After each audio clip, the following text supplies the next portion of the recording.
Please start. Okay. Good morning to all participants. Myself, Dr. Chandan Kumar, Associate Professor at Duba, Sumatra. Sir, I want to welcome Dr. Prakash Kumar Rathod, sir. He's working as the Associate Professor at the Director of Extension and in charge head at Livestock Research and Information Center, Dione, Vidar, Karnataka Veterinary Animal and Fishery Science University, Vidar, Karnataka. Dr. Prakash Kumar Rathod, sir, graduated from Veterinary College, Vidar in 2008 and completed his MBSc in the discipline of Veterinary and Animal Husbandry Extension Education from Mumbai Veterinary College, Mumbai in 2010. During his MBSc studies, he was awarded JRF from SP Agriculture Foundation, Mumbai, and also qualified for UGC, New Delhi JRF, ICR New Delhi SRF examination for the PhD studies in ICR IVRI Jatnagar, Uttar Pradesh. He is bestowed with Jawaharlal Nehru Award for PG Outstanding Doctoral Thesis in Agriculture and Allied Science 2016 by Indian Council of Agriculture Research, New Delhi, for his innovative PhD research in the field and policy relevance on need for strengthening livestock intervention system in India. Sir is presently associated with Director of Extension KVA Vida from July 2023 and is also working as in charge of livestock research and information center Vidar, Karnataka. He has previously associated with the Department of Veterinary and Animal Husbandry Extension Education, Veterinary College, Vidar, Karnataka. From November 2011, he is involved in UG and PG teaching, research activities, and extension activities like training demonstration. As a researcher, he has been PI for 5 projects and PI for 2 projects, which also includes the funding support under World Bank funded KWDP second, Sujala 3 project, ICR SCSP New Delhi, ICR NASF New Delhi, Karnataka Livestock Development Agency, SCSP DSP grants of Government of Karnataka, etc. Dr. Prakash also associated with the International Crop Research Institute for Semi-Arid Tropics, Patancheru, India, and as a visiting scientist from March 2018 to March 2020, looked after various livestock intervention in 7 projects based on Karnataka, Telangana, Uttar Pradesh, and Odisha.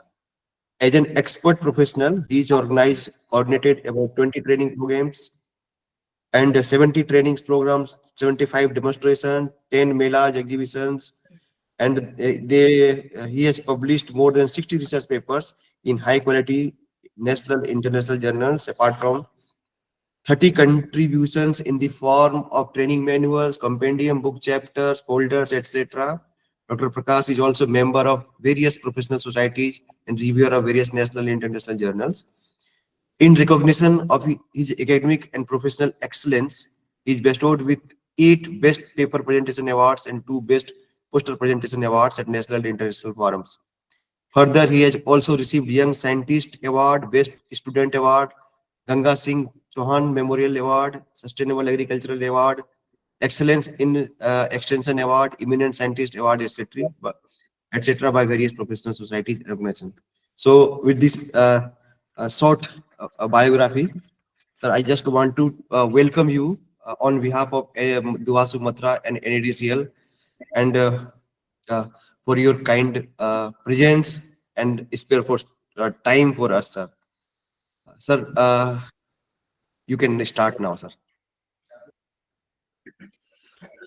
Thank you, sir. Thank you for the brief profile. Am I audible? Yeah, perfectly. Hello, Chandan. Yeah, you are audible, sir. Please. Sir.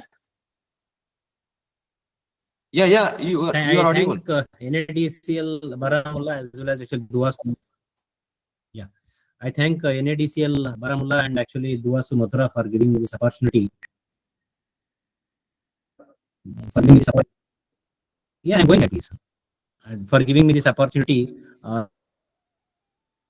Related to scientific feed and fodder production for sustainable livestock sector. In fact, we should have when it comes to dairy, sheep, goat, or even the poultry industry. So here I'm going to focus mostly on actually the dairy animals as well as the goats, sheep and goat. And I have just some of my experiences from the field as well as the projects that I have operated maybe in Karnataka as well as in other states, like when I was a part of ICRISAT, International Crop Research Institute for Semi-Arid Tropics.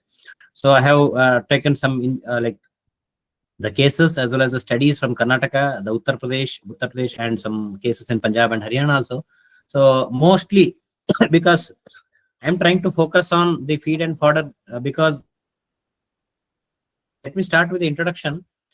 So before I go ahead, let me just give a small brief introduction about our own institute where I'm presently heading it. It's called actually Livestock Research and Information Center, which is having an area of almost some 57 acres.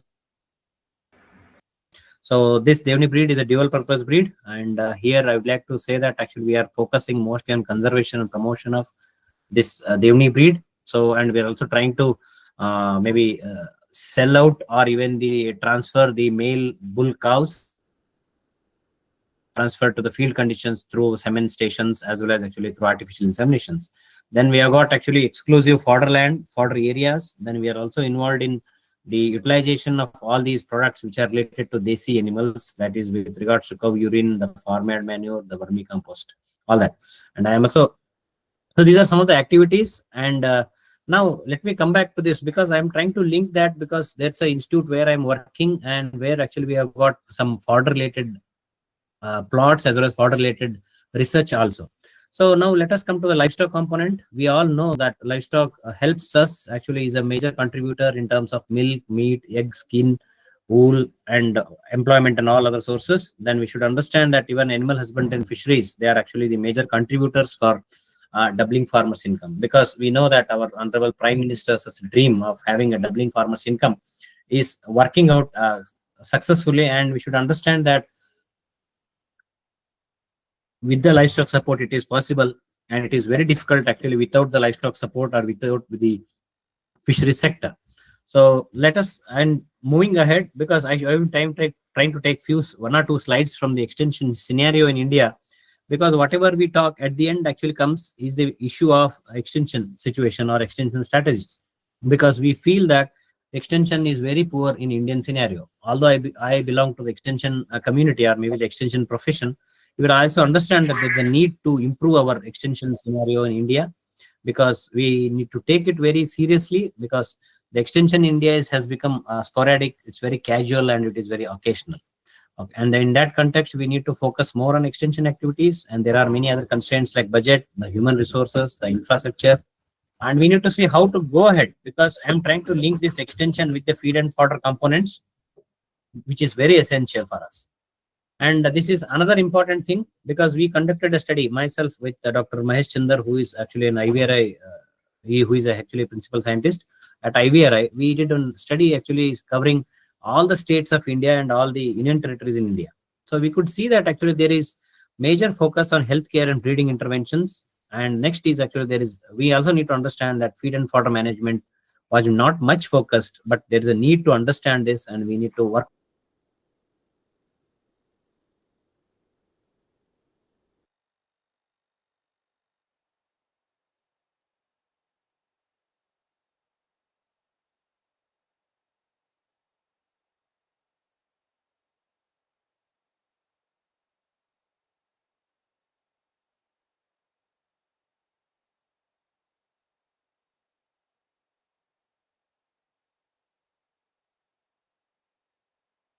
One or maybe plus or minus one, and there is only one Meghalaya which is giving better budget for this extension activities. So this is the major focus, and with extension activities I am sure we'll be able to do better in the feed and fodder management aspects. Now let me come to the point of demand and supply of fodder in India, because we should understand that as per one of the study conducted by IGFRI Jhansi, we can note from this slide that actually there is a lot of requirement for us, and there is more demand as such with regards to the green fodder. And apart from that, we should also see there's a deficit in majority of the aspects. So like you can see the below slide, we can see the dry fodder deficit as well as the green fodder deficit. Means we have a lot of green fodder deficit as compared to the dry fodder deficit. So this is what we need to focus on and actually work out with regards to demand, supply, and the deficits. So which can help us. And I'm sure actually some of my sharing, some of my experiences will help us in taking forward majority of these activities. And I'm sure actually many times we need to understand the region where we are, where we are working, and the species we are trying to focus or on, like, are we talking about cattle and buffalo? Are we talking about sheep and goat? Are we talking about poultry? Or am I talking about a coastal belt? Am I talking about a northeastern state? Am I talking about dry belt? So maybe it's a very, maybe I can talk about many of these regions, species, many things are very much essential when it comes to feed and fodder production. And let us look into the scientific angle. We have the crop CP and TDN, which means crude protein and actually total digestive nutrients. So this also has actually deficit, because we have deficit in both crude protein as well as total digestible nutrients, because the studies are dated 2025. So this is another thing we need to look at. So the major issues, because we have the questions, what I'm trying to brief here is the constraints or issues in feed and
I think disconnected.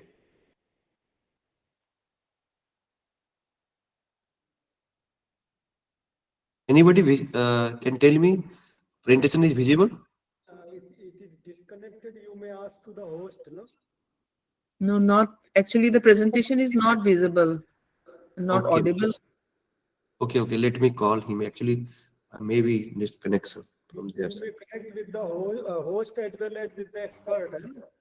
Okay, sir. Okay. Let me check.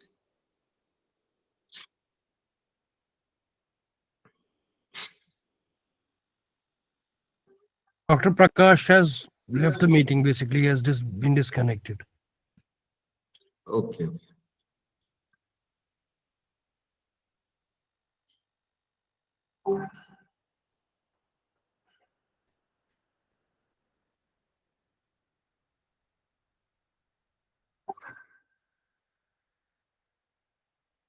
Sir, you are disconnected, I think. Yeah. Nothing. No presentation, not voice, everything. Just 1 minute, sir. 2 minute. You join 1 second.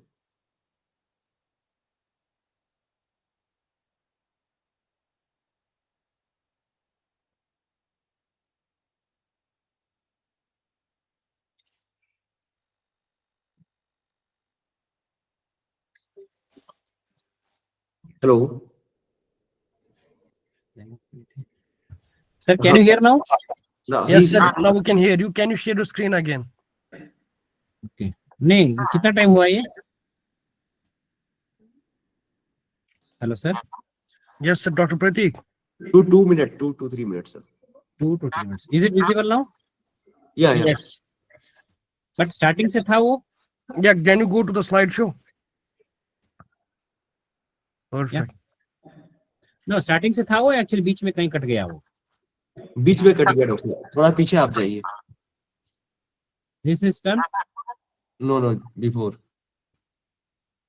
Yes. After that. Okay. After. Yeah, from here. Yeah, sorry for the inconvenience. And also thank you, Dr. Chandanji.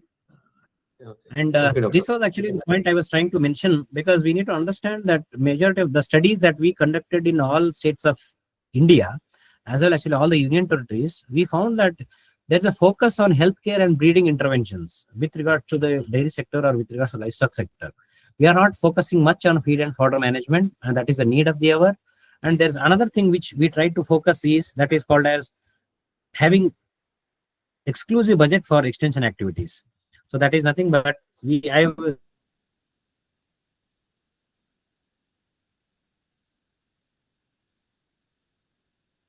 was giving an example of, but we many times see that hardly 1%. See, in case if I'm allocating 100 rupees for animal husbandry sector, 10 rupees should be given for extension, which is always missing, and because of which we are not able to do the better things. And let me come to some of the studies which are being pointed out by IGF Hansi. So this is, you can see the deficit that you can see the demand and supply we have in Indian scenario, that is with regards to dry fodder demand, the dry fodder supply, the green fodder demand and green fodder supply. So we should see that actually the demand is more, but the supply is less. So mostly with regards to the green fodder as well as even to some extent in the dry fodder. And if you look at the deficit component, we can very clearly see that there is a deficit in green fodder as compared more in green fodder as compared to the dry fodder. So, and apart from that, we can also see that there is a deficit in crude protein content as well as the total digestible nutrients in case of the Indian scenario. So this is another important thing which we need to understand, why we need to focus on feed and fodder management. So this is because of our own experiences in the field conditions as well as actually studies in different parts of India, we could have this list of constraints or issues with regards to the feed and fodder management and then the strategies. So I'll just take you to the list we have.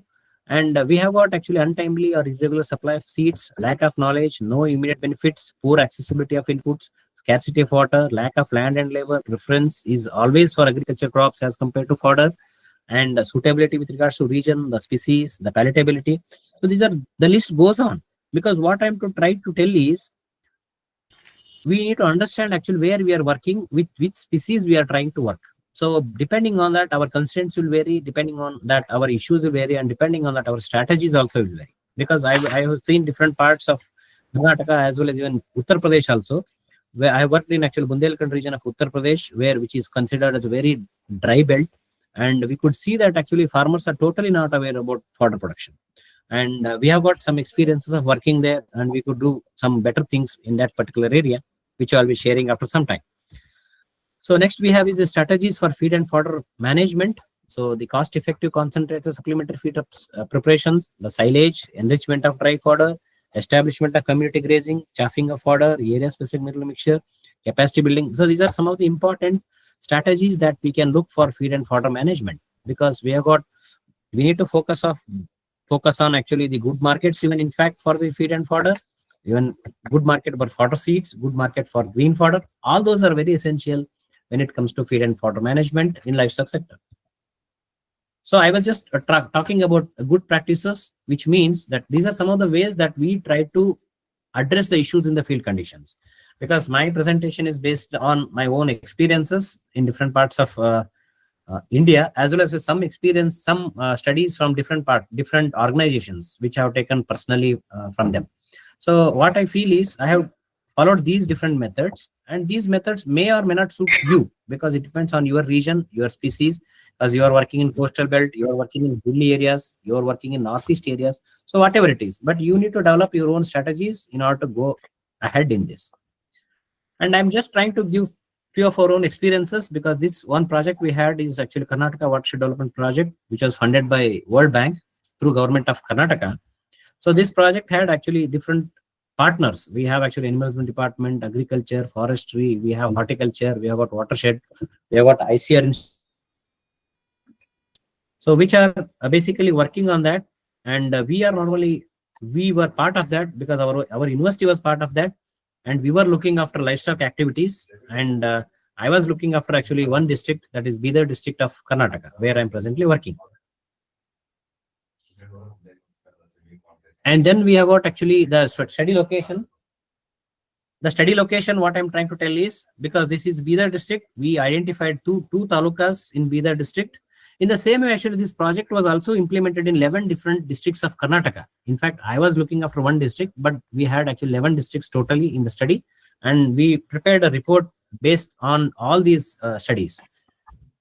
And how we started the study is actually, because any study we start with, we should always have a different baseline data, because we think of actually the studies without the baseline study, without the baseline data, becomes very difficult for us to undertake the studies. Because why I'm trying to tell that is, we'll go ahead with 1 or 2 slides. And we, as I mentioned it, so we have actually in 14 project villages.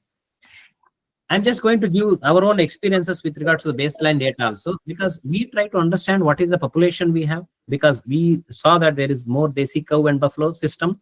Then we got actually the extension to semi-intensive system. What is the average milk production? What is the feeding practices they have? Like mainly jawar straw and sugarcane tops were being fed. And then there was negligible fodder production.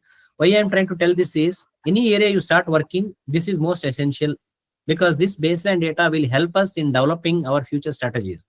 See, you work as a veterinary officer in some district and you are being transferred to some other district, you are being promoted to some other district, or maybe you are working today in one college and you are being moved to another college, you are working today in one KVK and you are moving to another KVK in new district. So that will really help us actually in framing the strategies for future. So continuation with that, we should understand what are the health and reproduction status over there in the village, and what is the age at first calving, what is the intercalving period, what is the housing pattern, what is the marketing scenario. So all these things are very essential for us to understand our own situations. And then look at the goat and sheep production systems. We have Bidri and Usmanabadi goats. Then there is more extensive system. Flush feeding and transition feeding is completely absent, which means this is a very essential component for the sheep and goat production. And these things will help us actually in planning the different aspects in future. So that is why actually I'm trying to give this baseline data. So, and based on our studies, we could identify the critical gaps and identify interventions. Depending on our lacunae, we could actually frame different interventions. This is how actually, this is a base material for our studies in the field conditions. See, I am talking about low productivity. How do I go with the interventions? So promoting balanced feeding and having green fodder. Then green fodder shortage we have is another issue. How to address it?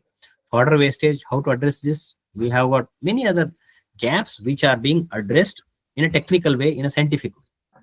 So with regard to sheep and goat, we have got critical gaps as well as interventions. Like I'm having issue of inbreeding, I'm having issue of poor kidding and twinning rates. So how do I normally address them? So this is how it was planned, and all these things were being planned, and actually the activities were undertaken accordingly. So different activities actually in order to, or maybe different.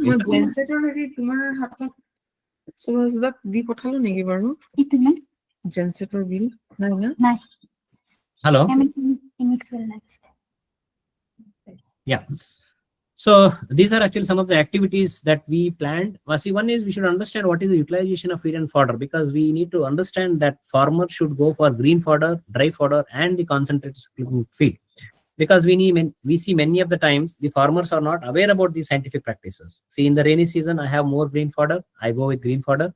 In the dry summer season, I have more dry fodder, I go with dry fodder. And concentrate is very rarely being fed to the animals until unless it is either pregnant or it is lactating. And I have seen actually some parts, maybe there are some good farmers I have seen in Punjab and Haryana, where actually the farmers are very much specific about dairy farming. Because I even did my research at IVRI. As a part of research in IVRI, I conducted the studies in Haryana, Punjab, Uttarakhand, and Uttar Pradesh. So these 4 states I have worked out, and this is how actually the base material we should have. This is, and the scientific practices we need to look at. Now, these are different components we have, and we try to have different scenarios or different project activities in this line. See, the basic concept was to promote different fodder varieties at the farmer's field. See, we wanted the farmer to have at least 2 to 3 guntas of fodder crops for one crop. Means I'm using the local language gunta, which is 40 guntas is equal to 1 acre. So 40 guntas is equal to 1 acre, because as they are totally not ready to go for fodder production, we wanted them to have at least 2 guntas or actually 3 guntas and have at least 5 different varieties, which can focus on legumes, focus on non-legumes, or some grasses, or some fodder trees. So these are actually, that was the concept we started with. Then it was very difficult for us to actually convince the farmers, because they have to allocate some half acre or maybe some actually 0.1 acre, 0.2 acre of land for the fodder. Meanwhile, actually they were actually, even initially they were totally not ready. So that was the situation we had. But meanwhile, actually with the efforts of the project team, so we had different practices, like we conducted different awareness programs, we conducted different field visits, we gave them some inputs, we actually made them to we gave certain inputs to them so that actually they are part of this, and we developed some literatures in local languages. And this, with our efforts, actually I can say that the project, when started in the year 2015-16, we started with only one farmer who was ready. And sorry, in fact it was 2 farmers, but one farmer removed the fodder crops without informing us. But we had one farmer who slowly took it almost up to 1 acre, and he initially even started up to 6 different varieties of it. And you can see the last column that later on, once after growing the fodder at his level, he has distributed it to 7 different farmers, and they have ultimately grown in almost 46 guntas, means more than 1 acre. So this was actually, you can see the images where one farmer is collecting the fodder seeds or stem cuttings from the another farmer. And that is how actually in the second year, 16-17, we got 3 farmers involved in the project. And then actually the next year, we got actually few more farmers involved in the project. So the total 6. So this is how actually the list went on. But I am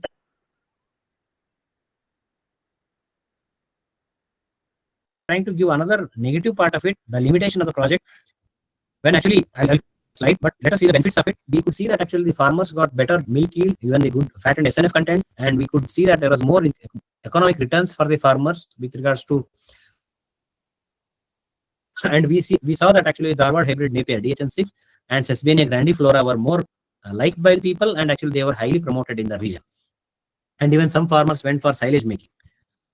So this is actually the horizontal diffusion, how we developed in the year actually 15-16. We had 1, then we had 1 plus 3.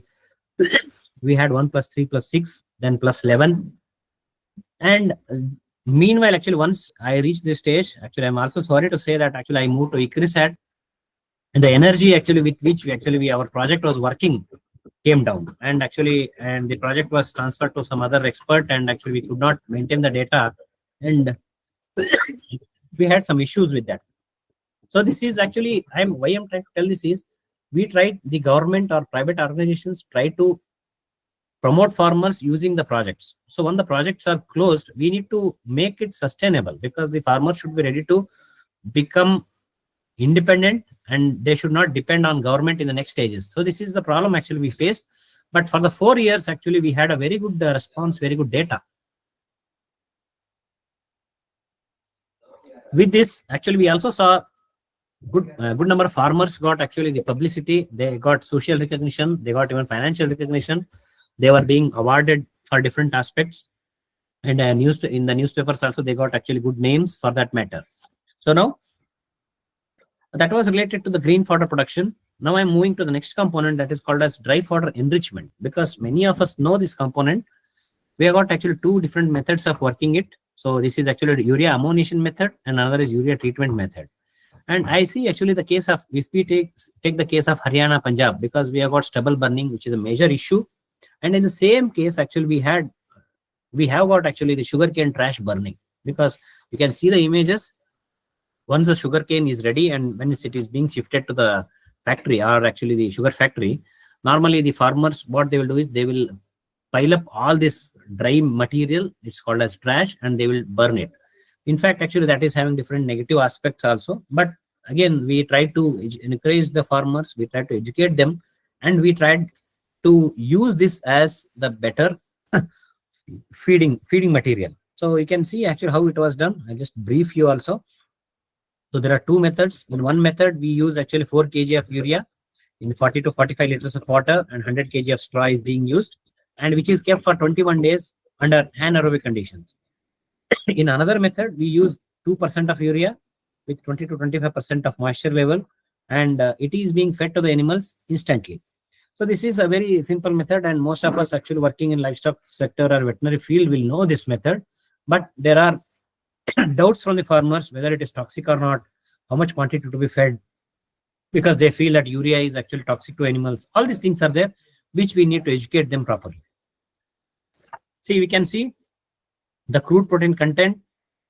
The sugarcane trash basically has got 3%, but after urea ammonation, it was almost 11.9. It means almost 4 times more. And we can also see actually in the bottom that farmers actually adopted these practices and they started doing it on their own. So we had some demos there, but actually even many times after that, farmers started doing it on their own.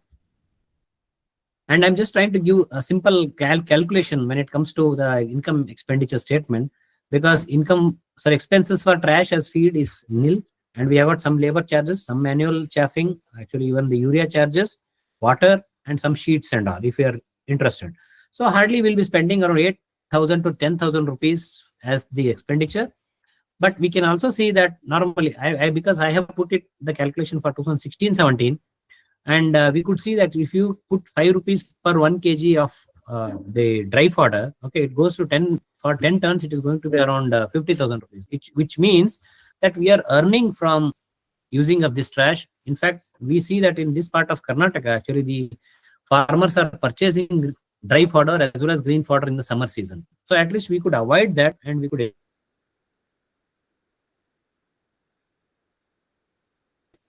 improvement in the milk yield. And but only thing is, we need to see that it is, because as it looks as a new feed for the animal, it takes some 8 to 10 days time to adjust, for it takes time for adaptability, and then actually it is into the regular feeding pattern. So these are some of the images, or actually the publicity materials that we could do based on this demonstrations.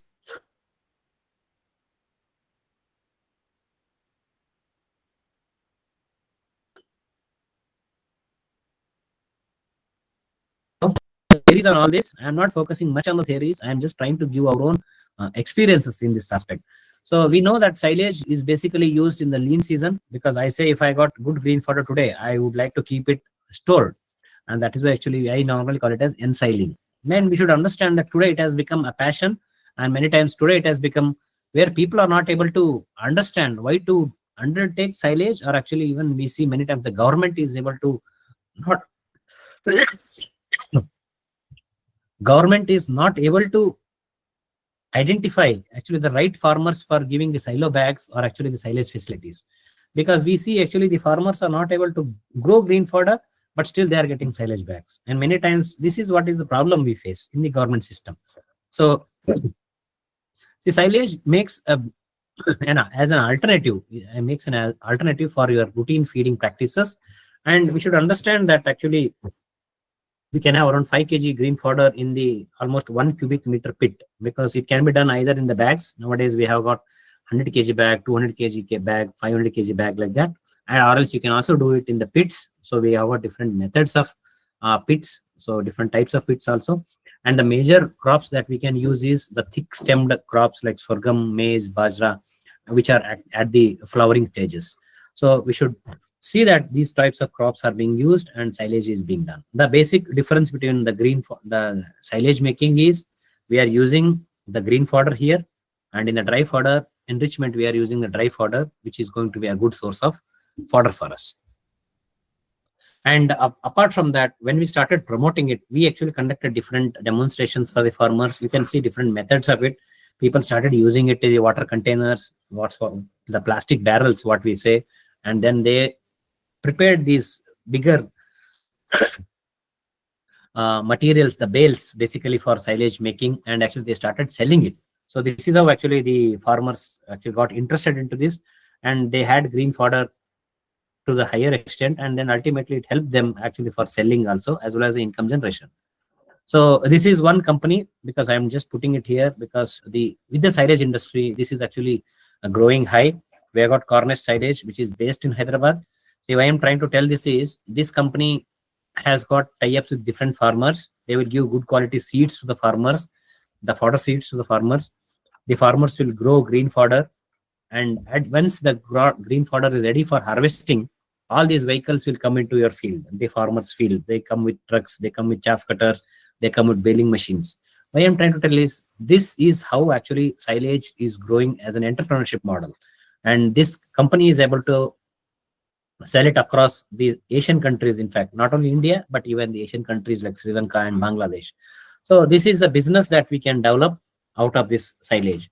So in the same way, if we can promote our own farmers, or even if we can promote our own youngsters who are not having job, or actually who are at least little educated and staying back in the villages, we can involve them for these type of activities. And then we have got area specific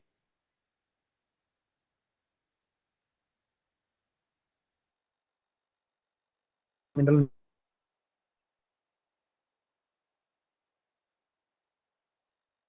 mixture. We know what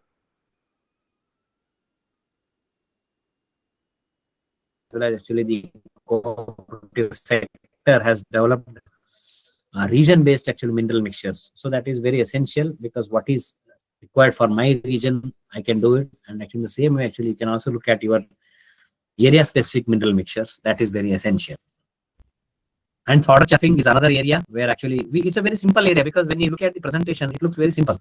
But we understand that with this simple concepts, we can really achieve high. So even wastage can be minimized, because 60 to 70% of our issues can be solved with chaffing of fodder. Because many times we see that farmers are not having chaff cutter, or they are not even doing manual chaffing. They are just feeding the animal, and actually many of the fodder is being, a lot of fodder is being wasted with that.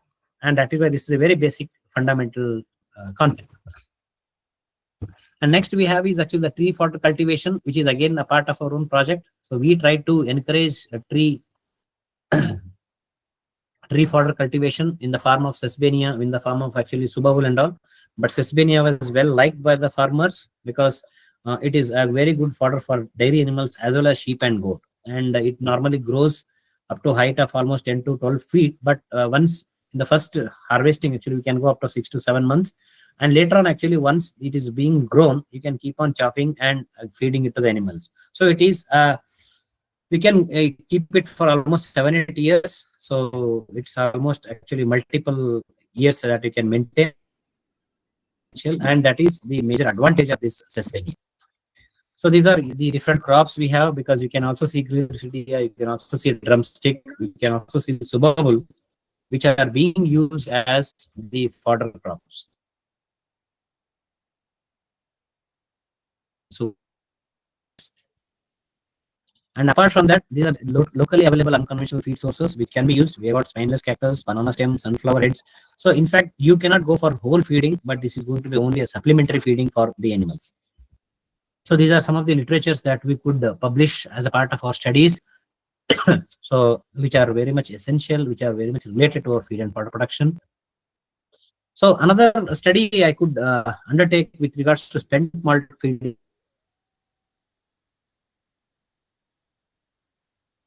is more in case of actually Telangana, Hyderabad belt, as well as some areas in Haryana. And we see many times the farmers feeding is bravest grade. So that's still called as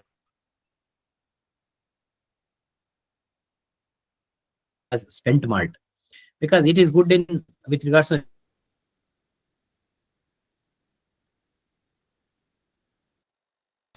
so in fact actually it is having different feeding methods. We need to have a long-term study on this and also see what are the advantages and disadvantages of this. Because today we are having a short-term study and we feel that it is improving our yield, and we are just trying to educate the farmers in this line. But we need to understand that it should be fed within 24 to 36 hours, as it is highly moisture having high moisture content, and actually there are chances of actually having the fungus or actually other toxic materials are being developed with that. And that is why long-term studies are required on this. And with regards to feeding, there also you can think of direct feeding, you can think of ensiling, you can also think of drying. In fact, drying is being followed in many other foreign countries, but not in Indian scenarios. So this it depends on the trial feeding practices followed, and just let 100 kg of body weight. So it cannot be again 1 kg per 100 kg of body weight is being suggested. And again, it is having many legal issues. So the whether do we have a permission to purchase it, do we have permission to feed it, all those issues are there where actually a small farmer cannot afford it, and there should be a brewery in and around your locality. So that there are other things that we need to look at. And this is actually the Bundelkhand region, what I was trying to discuss, because I'll give 1 or 2 slides later to that again. So Annapratha, because it's actually a stray cattle fallow land, and we have got actually non-descript indigenous cattle here. And what are the strategies that we basically followed? One is balanced feeding, promoting green fodder. So these are different aspects we planned basically in collaboration with government of Uttar Pradesh, in collaboration with IGF for agency, in collaboration with BEF, which is working in Uttar Pradesh. So this is the plan actually we developed and we started introducing it. So I just give one example. Green fodder production, but interestingly, they with our interventions actually they started using it, and then they started having the experiments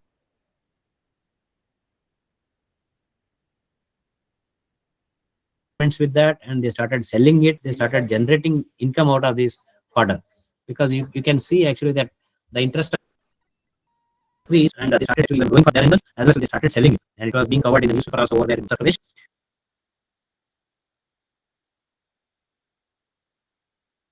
So in continuation with that, these are some of the again literatures that we undertook for our own studies. And I am trying to tell is we need to have different models of feed and fodder production. So we have got actually the PPP mode in fodder production. I'm just giving an example of Tamil Nadu Veterinary University, where actually they developed this PPP model with the help of KVK. So this model actually started in almost 2012-13, but you can see the model which is actually working very nicely now. We have got Krishi Vigyan Kendra Namakkal under Tamil Nadu Veterinary University. So they have got tie-up with almost more than 150 farmers, and they are giving good germination seeds to the farmers, the fodder seeds to the farmers. Once the seeds are ready, once the harvest is ready, and the farmers actually go for harvesting, and they bring out the seeds, and the seeds are given back to the university, and the university is involved in packing and actually selling it. So both university as well as the farmers are actually in a win-win situation, because both of them are getting good benefits. Because so this is how actually the university has started a concept of public-private partnership. In fact, this is a very good case study that we have seen. So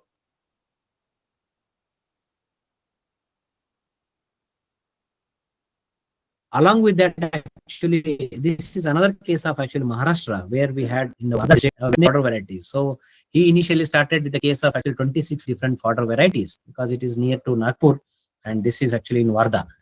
See, this is actually called as Nandapur model of fodder production, or it was also called as fodder cafeteria.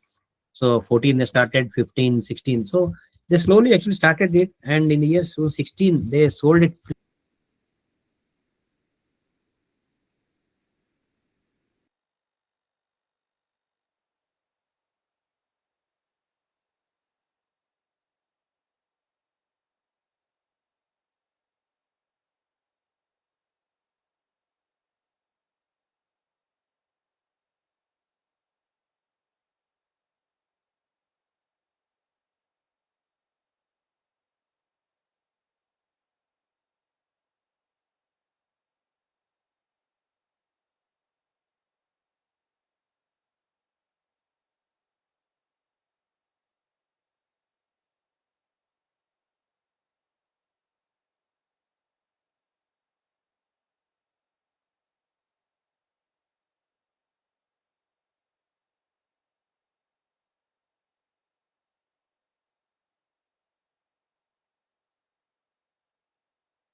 Sir, your voice is not coming.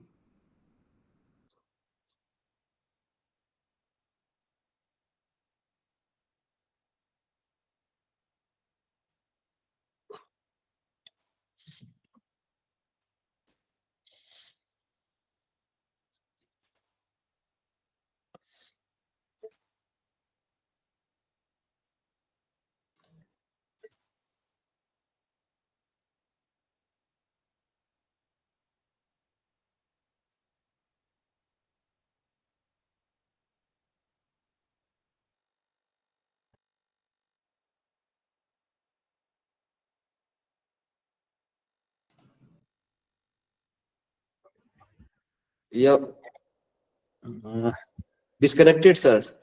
yeah. Just taking the PPT. Okay, okay. Maybe I think from your side some internet problem, I think.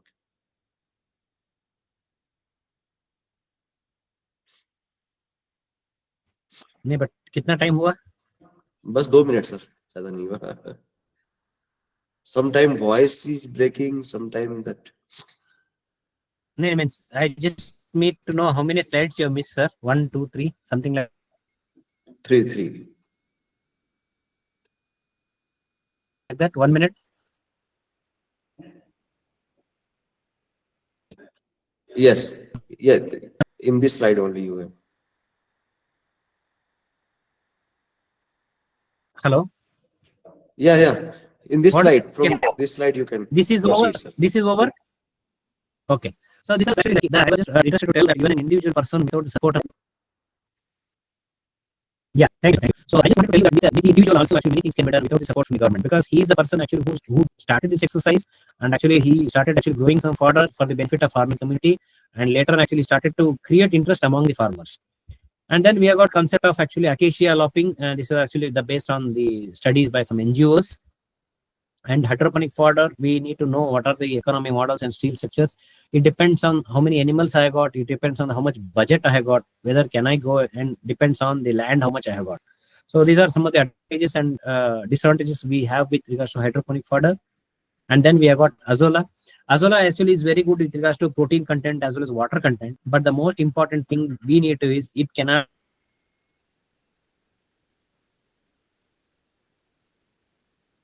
be gone, like we cannot use it as a whole feed. The labor class we deal actually with regards to azola cultivation needs to be addressed, because nowadays farmers are not interested to take up laborious issues, laborious tasks, because they are interested in only ready to eat, okay, ready to cook things. So that is the concept nowadays, and that is why we need to see how best we can simplify this process of azola feeding. Or else you have got concept fodder cultivation and all, but you need to look at the land you have, look at the economics of all these things. So we got sprouts, so which is another important thing with regards to the dairy farming. We have got actually some studies on that. We are working on that, but we need to have certain findings as well as results in this now. So this, I am just trying to give some entrepreneurship opportunities with regards to feed and fodder production, because we see many times we deal with KVKs, we deal with actually officers in the field, we deal with veterinary officers, LDOs, we deal with many youngsters, the youth, the farm women. Many times actually they are not, like, maybe they have some education, they do not have a good job. So in that context, can we think of having certain entrepreneurship opportunities for them? Because we see there are many government schemes like NLM, we have got actually different agencies who are able to give different budget for them. With that, actually they can think of developing entrepreneurship models. So we have got a concept of, one is the Advanta company, which is based in Hyderabad. It's an international company where they are totally involved in feed and fodder production as well as seeds selling. So next, we have got Foragen, which is another company. See, what I'm trying to tell is everything starts from zero, because most of us actually are not aware about feed and fodder industries, which we need to think and explore. Because we see many times the farmers, some farmers have got 10 acres of land, 20 acres of land, but they are hardly using 2 acres or 3 acres or 5 acres. Can we have a tie-up with those people who are having good land? Can we go for fodder cultivation? Can we actually develop some entrepreneurship models? So these are the areas that we can think of. And in our own institution that I was talking about, so these are some of the institutional approaches that we have followed. We have got exclusive grazing land in our own field, we have got Guinea grass, we have got Rhodes grass, we have got Nandini, we have got Paragrass. So they are exclusive grassland areas, because in the same way, actually, can we think of actually using these grassland areas or the concepts in the villages? Because we see a lot of actually community lands being left over in the villages. Can we develop certain lands? Can we utilize them as the best fodder growing areas? And these are some of the things how we can think of growing it. And then actually our own farm has got around a good, beautiful fodder museum. We have got around 35 different varieties of fodder. 35 different varieties of fodder, at least for the benefit of farmers. So this is how actually you can think of as an individual, as an institution. Now, if we have participants from KVK, can we think of having certain opportunities with us? So this is how actually we can grow in feed and fodder sector. And this is how actually we are generating revenue, even with the sale of fodder seeds, the milk sale, the cow urine, the vermicompost, all those things. Here I am trying to focus more on fodder seeds or fodder stem cuttings because our presentation is related to that. You can see actually the second row after milk, fodder seeds or root slips, how the income is being generated with regards to the feed and fodder sale. That's fodder seeds or root slips. So we have got 4.29 lakhs, then we got almost 5.3 lakhs. So this is an increasing trend because the farmers are having awareness and the farmers are able to actually understand the importance of green fodder, understand the importance of scientific feeding practices. And at this stage, I also would like to add another thing, because we need to focus I keep on telling our farmers that we need to focus not only on milk, but also on other components. See, if you are into desi animal rearing, please think of cow urine, please think of farm and manure, please think of vermicompost. So along with milk, you can get better revenue out of that. So you can see the price of cow urine, you can see the price of cow dung, all those things in your actually online platforms. You have got Amazon, Flipkart and all. But this is another area that we can think of having the better revenues apart from milk. So these are some of the apps or applications which are being developed by different organizations with regards to the feed and fodder production, and even including one from IGFRI. We have got our own university app. And these are some books and our own book actually, which is being published from ICRISAT when I was working there in ICRISAT. So this is actually very important literature material. If you are interested, I can share with the organizers. Maybe they can share with you. We have the soft copy available with us. And we in the meanwhile, actually, we are also into the veterinary universities also in the process of developing a web portal where actually we are able to bring in different literatures in a single platform. So we are developing a website where actually the farmers, not only farmers, even actually the officers can access different information. So this project is having a combination of 3 universities. So the materials will be developed in English and Kannada, Hindi, Marathi and Telugu. So we have got Maharashtra and as well as actually Hyderabad veterinary universities in collaboration with us. So you can have the fodder cereals, fodder grasses, the legumes. So all those things will be covered in this, and it is in the development stage. This also can be shared in the later stages. So next, actually, I'm coming to the end of my presentation, but just I would like to share about this innovation system concept, because what I'm trying to tell is it is not possible to achieve success or achievement, grow by individuals, because an individual cannot do everything, or actually the organization cannot do everything, a farmer cannot do everything. But ultimately, we need the support of all these aspects. We need to have logistics, the NGOs, the input industries, education, extension, research. So that is why this concept is called as innovation system, where we are together in generation of technologies, in transfer of technologies, and in modifying the technologies also. So because that is what we need to understand. The technologies also need to be refined or modified, taking the inputs from the field conditions. So in fact, this may not be much related to feed and fodder, but we need to understand that there are new areas within animal husbandry sector. That is what we are talking about, production to market led extension nowadays. Because once upon a time, we were talking about how much I am growing, but today I'm talking about how much I am earning. See, I just give another simple example. Once upon a time, I used to tell that I have used 1 kg of jawar seeds to grow 10 tons of jawar. 1 kg of jawar seeds to grow 10 tons of jawar. But today I am trying to tell I have paid maybe 50 rupees for 1 kg of jawar, and I have earned around 1 crore rupees from jawar. So that is what is called as market concepts. So region-based practices we have got. We need to look at the species-based practices. Species-based practices. Then we have got need-based relevant technologies. And we have got climate resilience concepts. We have got organic livestock farming. We need to understand the value addition, because these are the different things which we need to understand, which are growing today. And we as a participant need to look at all these aspects, because gone are the days actually having old concepts are almost being gone. We need to update ourselves with regards to the changing scenarios. So we have got different opportunities, in fact, in the livestock sector. So we have got, we need to focus on small scale farmers. We need to focus on farm diversification. In fact, integrated farming is coming up. Then there are actually different export potentials that we need to look at. And this is the conclusion, because we all know we have a greater scope and production potential. There is, I already mentioned that there is no single and done today in my area may not be suitable for you. You need to create your own strategy. You need to look at how best we can do in our own region with our own species or whatever the areas I am. So we need to seriously reorient our practices for feed and fodder production, because we all look at the theory. We say we need to promote fodder production, but how it can be done, what are the field level issues, how